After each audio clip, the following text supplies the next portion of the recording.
Salut, je suis Maceo du NPL Anticapitaliste et hier soir je suis arrivé en Grèce où je vais rejoindre la Global Smooth Flotilla. Au même moment, Israël a commencé à intercepter des bateaux dans les eaux internationales au large de la Grèce. 22 bateaux ont été interceptés et un bateau a été laissé à la dérive sans moteur sur la trajectoire d'une violente tempête, mettant l'équipage en danger. Ces interceptions dans les eaux internationales, elles sont illégales au regard du droit international, mais c'est pas la première fois qu'Israël utilise de tels moyens pour empêcher de l'aide humanitaire d'arriver à Gaza.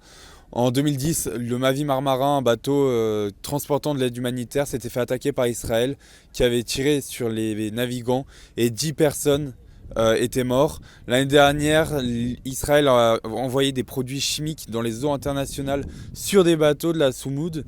Et aujourd'hui, c'est cette interception dans les eaux internationales et des marins qui sont laissés à la dérive. Si Israël met de tels moyens pour empêcher des flottilles humanitaires d'arriver à Gaza, c'est parce que ce blocus, depuis 20 ans, il est utilisé comme un des principaux outils du nettoyage ethnique qui a lieu à Gaza et du génocide du peuple palestinien, puisqu'il permet d'affamer, mais il permet également d'empêcher l'aide médicale d'arriver, d'empêcher la sortie des populations gazaouis qui sont blessées, qui sont pris pour cible par les tireurs israéliens malgré le soi-disant cessez-le-feu. Ces violences contre la flottille doivent nous pousser à nous mobiliser le plus vite possible contre le blocus israélien de la bande de Gaza, contre le nettoyage ethnique qui a lieu en Palestine, contre les violences faites en général contre le peuple palestinien. Pensons à nous mobiliser le plus vite possible. J'appelle à rejoindre les mobilisations dès ce soir pour appeler à la libération des camarades arrêtés. Et Free Palestine!